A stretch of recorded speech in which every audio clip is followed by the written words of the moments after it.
agudas de la diabetes. Y ustedes saben que cuando hablamos de las complicaciones agudas de la diabetes, estamos hablando de estas cuatro básicamente.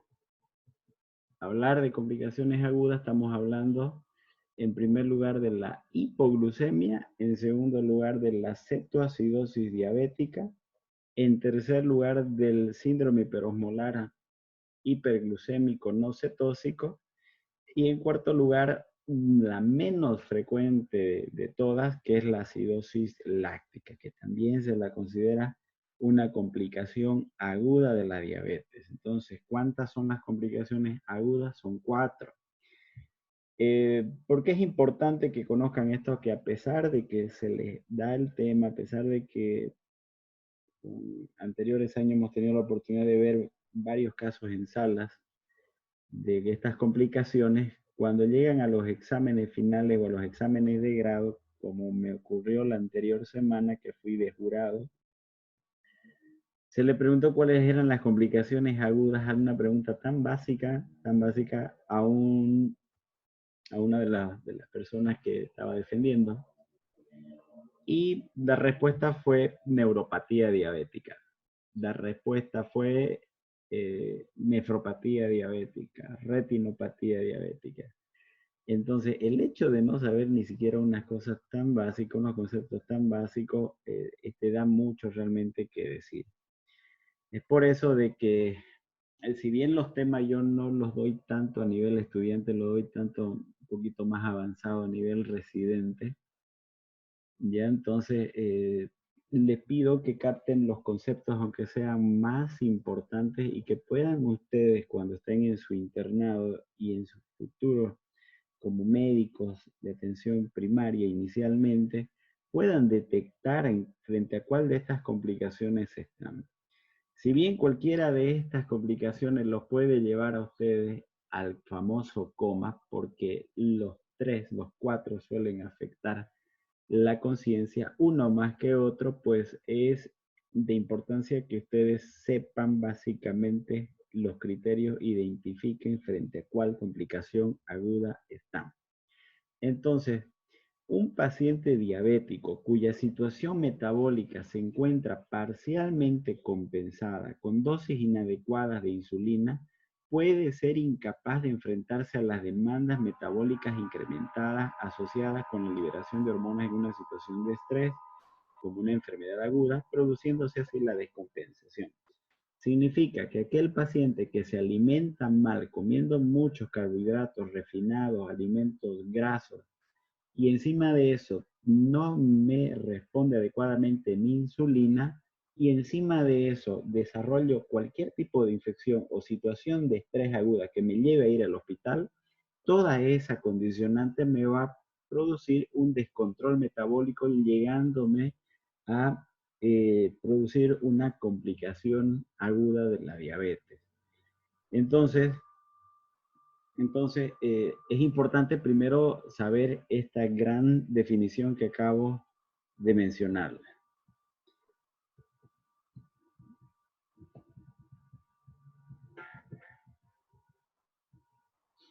Segundo, que hemos dicho que de estas complicaciones las que vamos a hablar inicialmente son la cetoacidosis diabética y el estado hiperosmolar no cetóxico.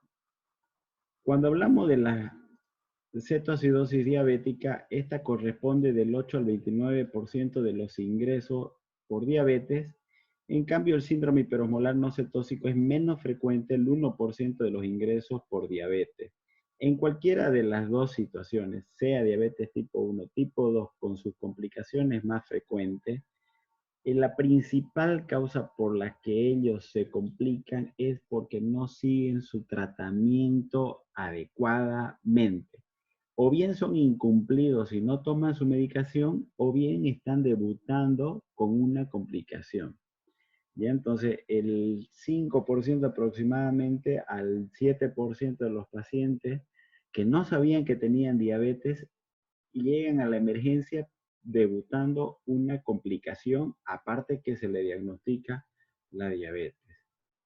Los diabéticos tipo 1 tienen un mayor riesgo de desarrollar cetoacidosis diabética en un 5% anual y los diabéticos tipo 2 tienen un mayor riesgo de desarrollar estado hiperosmolar no cetósico, ¿ya? Si bien lo más frecuente en diabético tipo 1 es la cetoacidosis diabética, y en el tipo 2 teóricamente vendría a ser el estado hiperosmolar no cetósico, en la práctica médica, en la diabetes tipo 2, la complicación más frecuente también suele ser la cetoacidosis diabética. ¿Listo? No es, ustedes saben, una regla en medicina, 1+1=2, o es propio esta complicación de este lado. En estos casos de complicaciones agudas relacionados a la hiperglicemia, entonces es muy fluctuante y depende en realidad del país donde se hagan los estudios. En nuestro medio, en la diabetes tipo 2, vuelvo a decirlo, la cetoacidosis diabética es la complicación más frecuente. La mortalidad global por complicaciones agudas varía del 2 al 40%, siendo para cetoacidosis diabética el 5% y para estado hiperosmolar no cetósico al 40%. Entonces, ¿cuál de las dos complicaciones es peor tenerla? Entonces, teniendo este parámetro de mortalidad, pues el estado hiperosmolar no cetósico suele acarrear mayor mortalidad por los grandes estados de deshidratación con desequilibrio del medio interno. Esa es la principal condicionante en estos pacientes.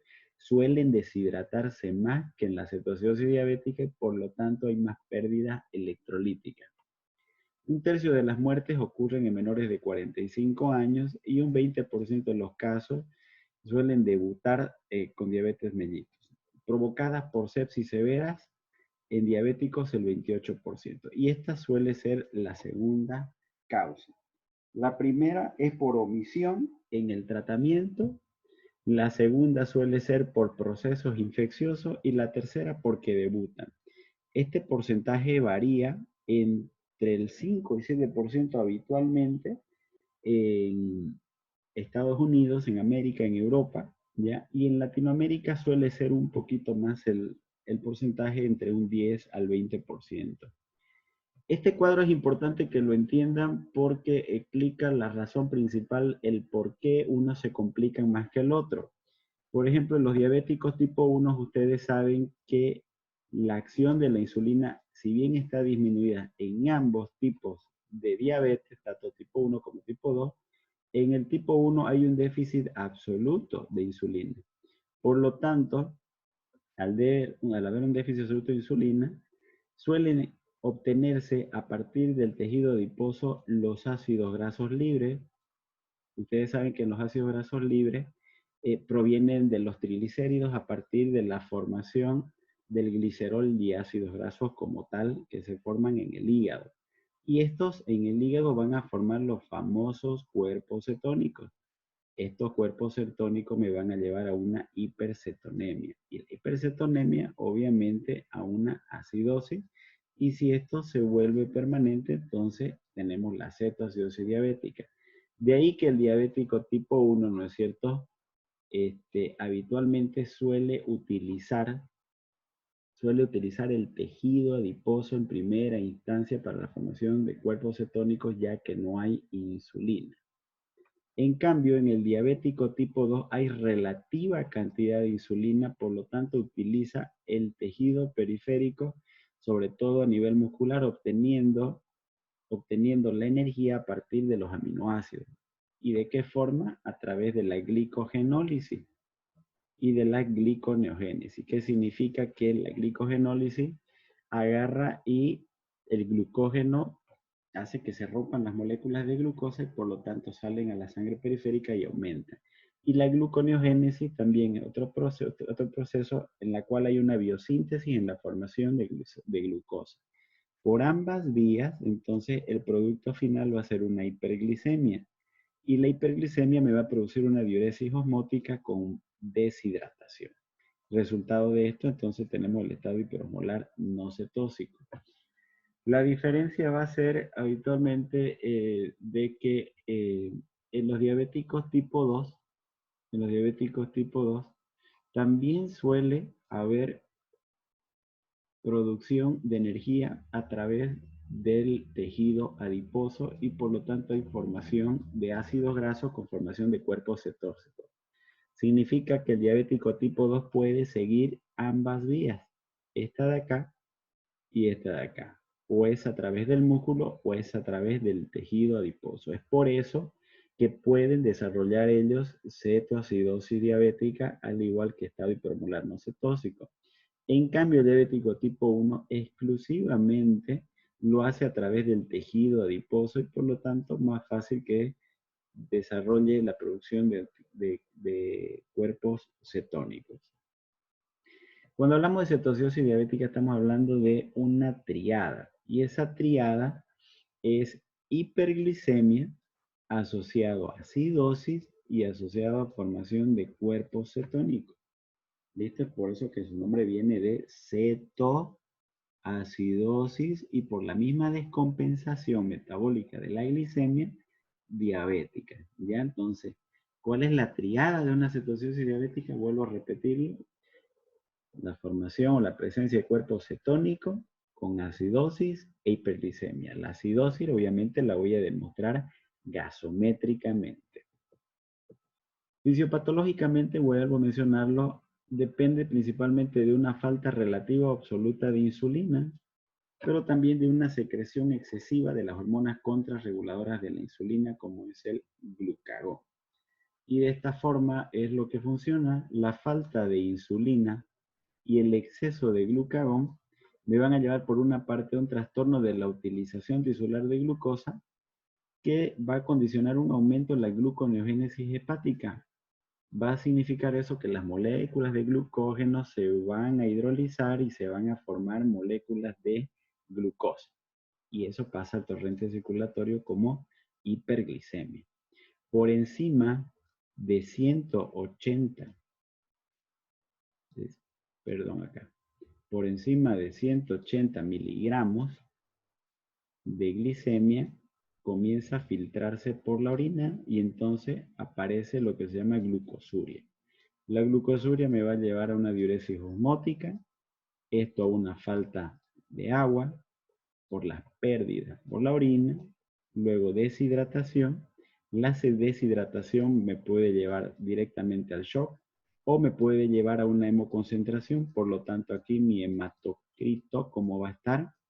¿Cómo va a estar mi hematocrito? Aumentado, hemoconcentrado. Ya esto lo habíamos hablado mucho más antes. Ya entonces, que se entienda bien esta parte es importantísimo y de ahí la importancia también de que aquel paciente que es indisciplinado, aquel paciente que no es responsable con su tratamiento para la diabetes, no puede ir al sauna. Han habido muchos casos que han llegado pacientes que después de una calor intensa, que de por sí ya se deshidratan, ir al sauna seco o vapor pierde más líquido y al perder más líquido, ¿no es cierto?, está en plena diuresis osmótica, falta de líquido, se deshidratan, se choquean, hemoconcentran, y al choquearse, obviamente, ¿qué es lo que están haciendo? Pérdida de electrolitos. Y esa pérdida de electrolitos, hidroelectrolítica, lo que va a repercutir es en su electrocardiograma, ¿ya? Siendo que ese paciente pueda presentar arritmias y posteriormente una parada cardiorrespiratoria. Por otra parte, la falta de insulina entonces va a ocasionar una desintegración de las grasas con formación de cuerpo cetónico. Y es la presencia de cuerpo cetónico lo que ocasiona la acidosis, los vómitos y la cetonuria. La acidosis, por una parte, va a ocasionarme una hiperventilación. La hiperventilación asociada también a los vómitos que ocasionan una pérdida de agua y de electrolitos, me llevan también a la deshidratación, a la hipotensión, taquicardia, insuficiencia renal y también terminan en lo que es shock. Y por otra parte, la desintegración de las proteínas con el pasar del tiempo lleva a una hiperazoemia con pérdida de nitrógeno y atrofia muscular. Significa que para que un paciente habitualmente tenga una complicación aguda no es que que la vaya a tener la complicación de hace una semana que le descubrieron diabetes y ya la presentó. Tiene que pasar más de 5 años y tiene que haber un agotamiento de los mecanismos reguladores, porque si ustedes se dan cuenta, hay una alteración tanto en los carbohidratos, a nivel de los lípidos y a nivel de las proteínas, en los tres niveles. Y para que ocurra una atrofia muscular, que inicialmente estos pacientes son gorditos, ¿no es cierto? Tiene que pasar un buen tiempo. Ya entonces, primero, ¿no es cierto? Ustedes saben que hay poliuria, polidipsia, polifagia, y por último, y al pasar el tiempo, ¿no es cierto? Comienza a haber pérdida de peso.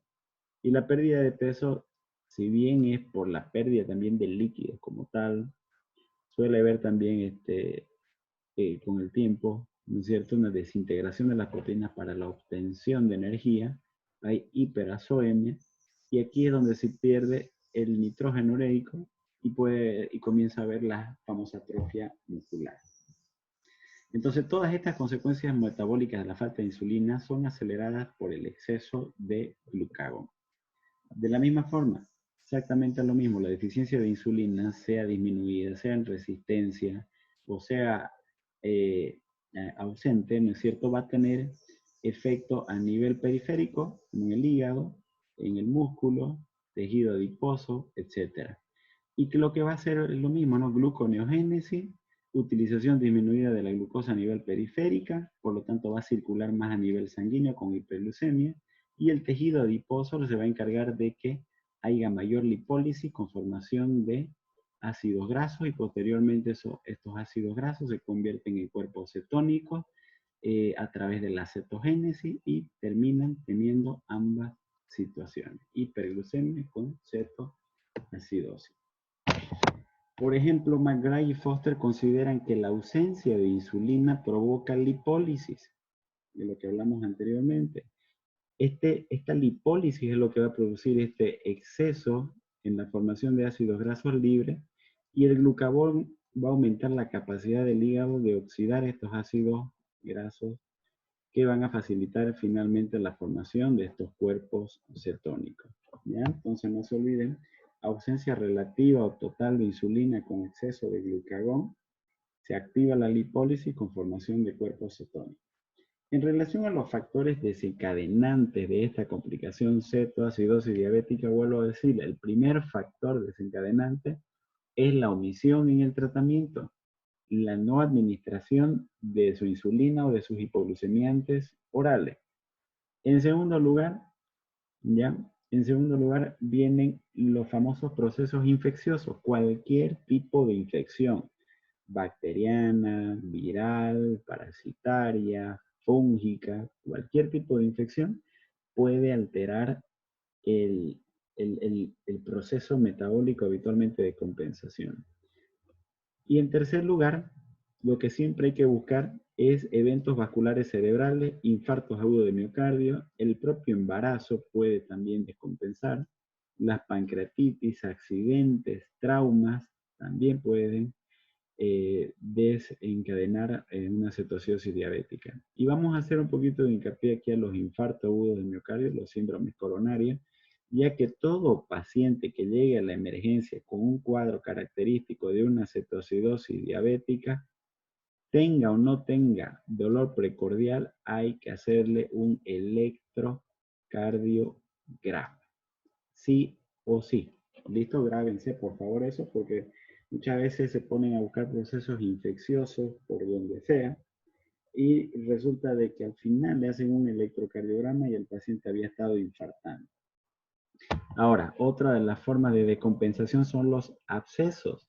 Muchas veces pueden haber abscesos dentarios u odontogénicos, pueden haber fístulas, los abscesos perianales. Muchas veces las personas, los médicos, los internos, residentes no buscan, no examinan, y resulta de que a nivel perianal el paciente por un poco de incomodidad, vergüenza, no lo menciona, no se olvida, y resulta de que ahí suelen haber abscesos que suelen estar ocasionando fiebre, que suelen estar ocasionando leucocitosis y descontrol o como tal de la glicemia, y ser esa la causa principal.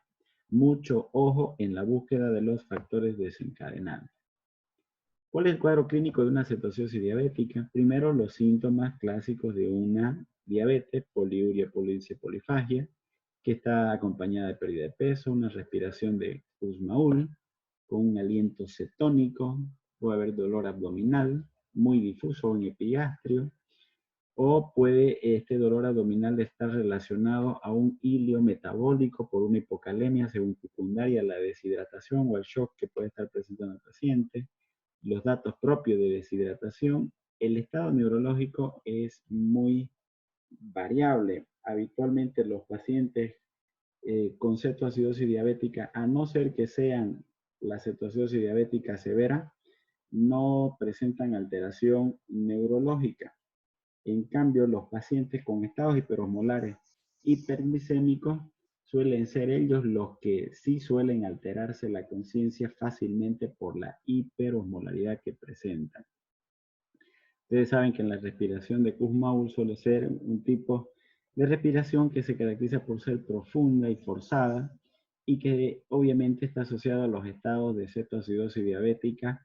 Si bien se ha descrito que son en los estados más severos, también en la cetoacidosis diabética moderada suele estar presente. La clasificación y los criterios son estos de acá, siguen manteniéndose. ¿Ya? Entonces, la cetoacidosis diabética, los criterios que se toman en cuenta son la glicemia. Necesariamente necesito una gasometría arterial para ver el pH, el bicarbonato. Necesariamente tengo que solicitar cetonas séricas o urinarias.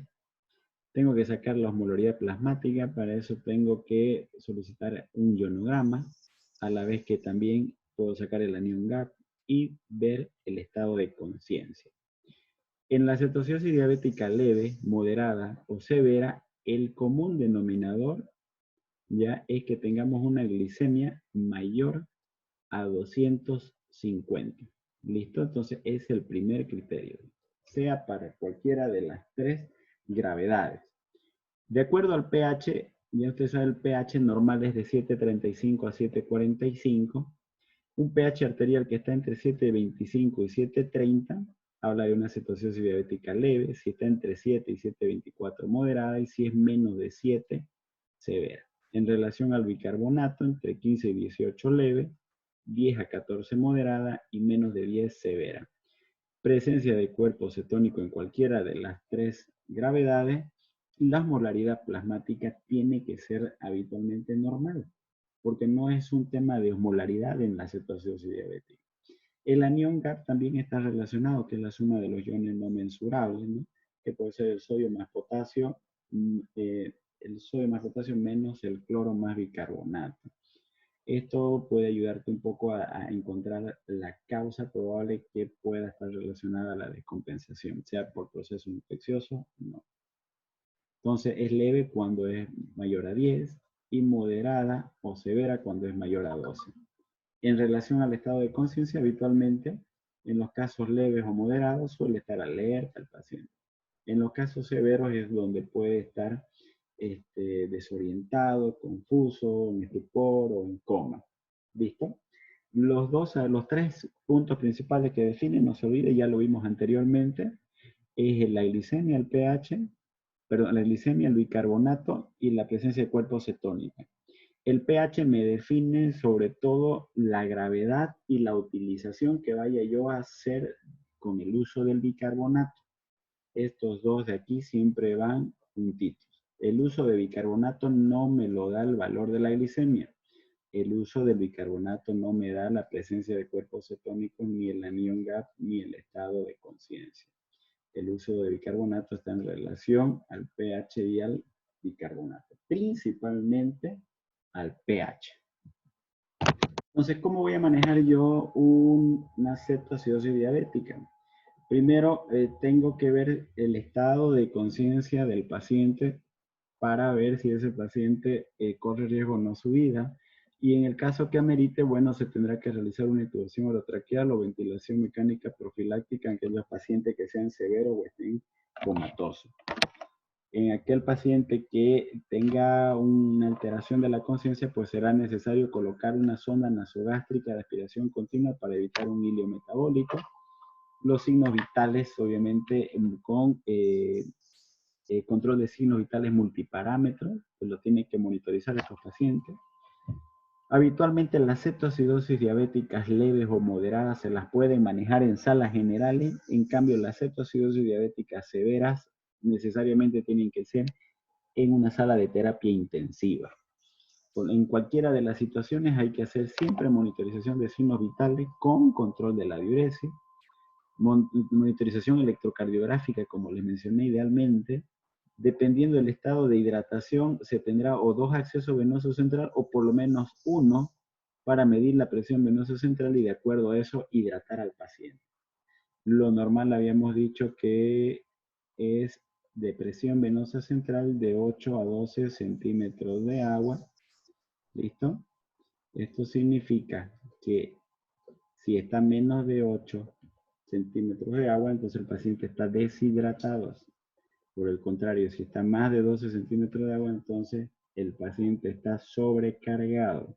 Lo ideal en estos pacientes que están con vía central es mantener un estado neutro entre 8 y 12. En aquellos casos severos y que se disponga un catéter de Schwann-Ganz a la arteria pulmonar directamente, es mucho más fidedigno para medir la hemodinamia, ya que se ha visto en muchos estudios que la vía venosa central, o el catéter venoso central, con la medición de la presión venosa central, ¿listo? Es útil solamente dentro de las primeras 6 horas de colocado el catéter. Más allá de eso, ya no me mide adecuadamente el valor real de la volemia. Es por eso que hay otros métodos que son mucho más fidedignos. Antibióticos previos a los cultivos en caso que se sospeche que sea el desencadenante de un proceso séptico. Y heparina profiláctica, obviamente, en aquellos pacientes que tengan factores de riesgo para desarrollar un infarto agudo de miocardio o que tengan morbilidades para desarrollar igual un evento vascular encefálico. Otras medidas particulares comunes a las emergencias diabéticas son, estos son los puntos en realidad que se van a manejar. Tengo que manejar el agua, el sodio, el potasio, la insulina, el bicarbonato y fosfato y magnesio ya digamos como que son agregados. El pilar fundamental en el manejo de los pacientes con cetoacidosis diabética, miren ustedes acá, el principal pilar es acá, líquidos. En segundo lugar, aquí vamos a poner al potasio. En tercer lugar vamos a poner acá a la insulina. Y en cuarto lugar, en casos aislados y que lo ameriten, el bicarbonato. Significa de que inicialmente yo al paciente voy a comenzar a hidratarlo. Después de hidratarlo, ya, yo voy en la emergencia, solicitar obviamente laboratorios de rutina y entre ellos voy a solicitar ionograma. Lo voy hidratando, le coloca sonda Foley, sonda nasogástrica, el paciente comienza a orinar y una vez que comience a orinar voy a administrar insulina, una dosis inicial de insulina. Y luego voy a ver si continúo la administración de insulina de acuerdo al potasio. Y mientras tanto continúo con la hidratación. Entonces ese es el circuito básicamente que se debería seguir. Y en caso que se requiera el bicarbonato, si se dan cuenta, de entrada no voy a utilizar insulina, de entrada no voy a utilizar potasio. El principal pilar, el fundamental, es los líquidos, los fluidos, la hidratación que ustedes tengan que hacer en ese paciente. Entonces, la reposición del líquido habitualmente, del líquido extracelular, se calcula que hay un déficit de entre 6 a 9 litros, donde las primeras 6 horas son las más importantes y de esas 6, la primera hora es la de oro para hidratarlo adecuadamente. Entonces, mucho depende del tiempo, la diuresis y el acceso al agua. Significa de que si se encuentra en un centro de primer nivel, segundo, tercer nivel y por qué vía es lo que se va a pasar esta reposición de acuerdo a la gravedad. En casos leves, pues directamente vía periférica. Casos moderados y severos tendrán que ser por vía central. El tipo de reposición, idealmente de 7 a 14 ml kilogramos hora. Si el paciente está con una sistólica menor o igual a 80-40 por un shock hipovolémico, pues puede utilizar coloides a un ritmo de 5 a 10 ml kilogramo hora. Si el paciente está con una sistólica menos 80-40 por un shock cardiogénico, tendrá que hacerse la reposición monitorizado con un catéter de Schwann-Ganz. En los pacientes cardiológicos y que hacen cetoacidosis diabética es una tarea mucho más difícil, ya que ellos con pequeñas cantidades de líquidos que se le pasen de carga, o sea, de forma rápida, pueden rápidamente desarrollar edemas agudos de pulmones, aunque estén choqueados. Le pasas cargas de 300, 500 ml que pasen en media hora o en 20 minutos y te puede hacer un edema de pulmón, se le sube la presión rápida y lo sobrecargas más bien. Entonces, en esos pacientes es por eso que idealmente o se lo hace con un catéter venoso central en una terapia intensiva, bien monitorizado, o directamente con catéter de Schwann-Ganz en la arteria pulmonar, igual monitorizado el tema del volumen. Si hay falla renal oligoanúrica, reposición con carga con monitorización de la volemia. Entonces, miren, el suero fisiológico en la primera hora de reposición, no se olviden, las soluciones cristaloides, solución fisiológica es la solución ideal para hacer la reposición de fluidos. Si el paciente está directamente ya choqueado, en shock hipovolémico, entonces pueden utilizar incluso Ringer lactato. Esto previene la agravación del shock al reponer antes de la administración de insulina, lo que le mencionaba. No puedo administrar insulina de inmediato sin haber hidratado al paciente, porque entonces resulta que me llaman a las 10 de la noche un familiar, un amigo, el vecino. Che, te cuento, Parmenia, te cuento, Parmenia, que mi familiar ahorita está con glicemia de 400, él se coloca insulina, tengo insulina cristalina acá, le puedo poner unas 10 unidades y entonces, ¿cuál sería la respuesta? Un paciente que está con glicemia de 400 es pues porque no se controla habitualmente, no es disciplinado, responsable con la administración de la propia insulina que viene siendo administrada, o es que está con un descontrol secundario de un proceso infeccioso, como lo hemos mencionado. En esos casos, vean el contexto general y no se arriesguen de entrada a decir, sí, aplíquele la insulina, porque no te olvides que si no está hidratado ese paciente, le aplicas insulina, puedes deshidratarlo más por una parte y ocasionarle por la administración del potasio más hipocalemia adicional a la que puede desarrollarse por la misma cetoacidosis diabética por la deshidratación que ya viene acarreando. Pues de ahí la importancia que yo tengo que tener los valores del potasio para posteriormente, después de la administración de, de las soluciones fisiológicas, ya recién ver la continuidad de la insulina. Disminuye la glicemia por diuresis osmóticas al mejorar la perfusión renal, mejora la llegada de la insulina a los tejidos facilitando su acción y permite reponer el potasio con el suero fisiológico si está disminuido antes de la insulina. Entonces pero muy importante de que ustedes vean estos que les estoy mencionando. En relación a la reposición de sodio, es rara, en realidad no es tan común las alteraciones, pero se ha visto que hay una pérdida calculada entre 7 y 13 miliequivalentes de sodio por kilo. Y eso significa de que la natremia real va a aumentar 1.65 miliequivalentes por cada 100 miligramos de glicemia. Entonces, significa que si está a 200, ya no va a estar 100, por decir 35, su sodio va a estar, ¿no es cierto?, 137.3, más o menos. Para 300 miligramos de glicemia le aumentan otro 1.65, para 400 miligramos de glicemia otro 1.65. Esto puede alterarse si no se alcanza el equilibrio.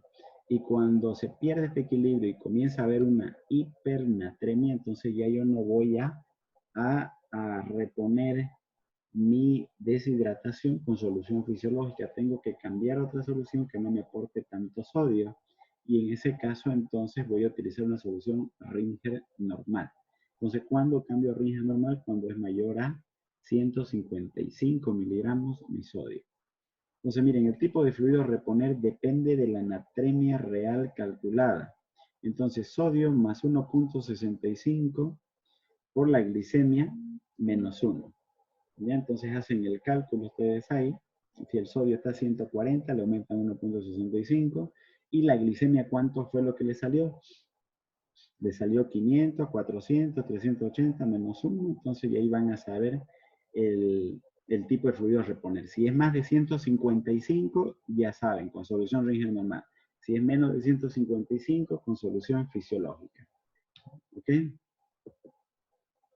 En relación a la osmolaridad no hay mucho que hablar porque esto no se altera en la cetoacidosis diabética. ¿Ya?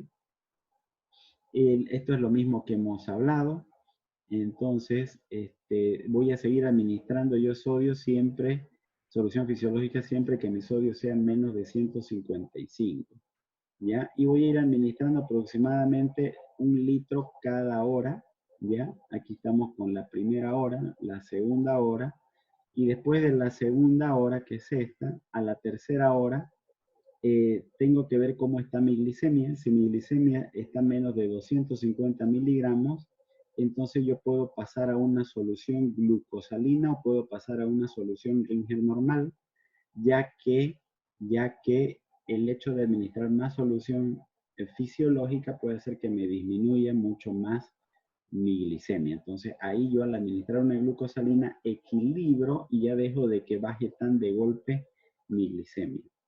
Y acá, ¿no es cierto? Más de 155, entonces paso con una solución de origen normal que tiene la mitad de solución fisiológica, menos de 155, con una solución fisiológica pura. En el tema del potasio, si es menos de 3, tendré que hacer una reposición de potasio agregando a la solución. Entonces, las reposiciones por vía periférica tienen que ser máximo hasta 10 miliequivalentes por hora, cuando son por vías centrales, hasta 40 miliequivalentes por hora se puede hacer la reposición. Bien, pasamos a la segunda parte entonces.